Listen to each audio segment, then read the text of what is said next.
আমরা দেখতে পেলাম পশ্চিমবঙ্গ ছাত্র সমাজের আন্দোলনের নামে একদল দুষ্কৃতীদের বেপরোয়া বেলাগাম বিশৃঙ্খল তাণ্ডব ছাড়া আর কি বিশেষণ প্রয়োগ করা যায় আমরা জানি না। তাণ্ডব বোধহয় খুব নরম বিশেষণ হল, সম্পূর্ণ বিনা প্ররোচনায়। এবং একটা সময় আমরা বুঝতে পারি যে আজকে পূর্ণ কর্মদিবস, ইট ওয়াজ আ full fledged working day.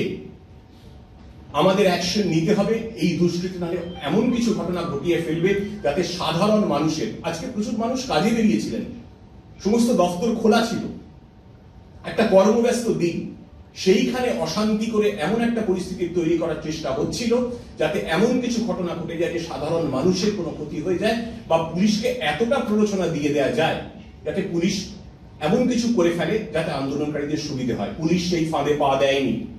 Police আহত হয়েছে, রক্তাক্ত হয়েছে, যেখানে যতটুকু প্রয়োজন সাধারণ মানুষের নিরাপত্তা বজায় রাখতে রাস্তায় আমরা ব্যারিকেড করেছিলাম। কারণ সংরক্ষিত এলাকায় কোনো ধরনের জমায়েত বেআইনি। সুপ্রিম কোর্টের নির্দেশে শান্তিপূর্ণ আন্দোলনকে কোনো হস্তক্ষেপের প্রশ্ন ছিল না, আজও ছিল না। কিন্তু আন্দোলন কিরকম শান্তিপূর্ণ থাকলো, কতটা শান্তিপূর্ণ থাকলো তা আপনারা সকলে টিভিতে দেখেছেন।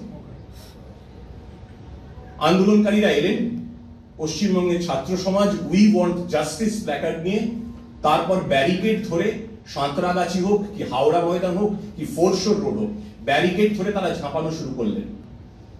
ব্যারিকেড ধরে ঝাঁকানো শুরু হলো। পুলিশ তখন বারবার, একবার নয় একাধিকবার লাউড হেলারে বারবার ঘোষণা করতে থাকে শান্তিপূর্ণ আন্দোলন করুন, প্ররোচনায় পা দেবেন না, এটা সংরক্ষিত এলাকা, ব্যারিকেড ভাঙবেন না। তার ভিডিও রেকর্ডিং আপনারাও দেখিয়েছেন, আমাদের কাছেও আছে। কিন্তু তারপর কি ঘটলো আমরা দেখেছি। ব্যারিকেড ভাঙা হলো, পুলিশের অনুরোধে কর্ণপাত করা হলো না, সাঁতরাগাছি দিয়ে শুরু, ব্যারিকেড ভাঙা। আমাদের অ্যাপ্রিহেনশন ছিল দ্যাট এটা পিসফুল হবে না, আমাদের কাছে নির্দিষ্ট তথ্য ছিল, তার বেসিসে যেটা এডিজি সাউথ বেঙ্গল বলেন, গতকাল লাস্ট 2-3 দিন ধরেই আমরা অ্যাকশন করছিলাম। গতকাল আমাদের বেশি অ্যারেস্ট হয়েছে, অলমোস্ট 25 পার্সন্স, যারা স্পেসিফিক ইনপুটের বেসিসে অ্যারেস্ট হয়েছে। ওরা কিছু এইরকম গন্ডগোল করবে, ওদের টার্গেট ছিল কোনো বডি যদি পড়ে যায়।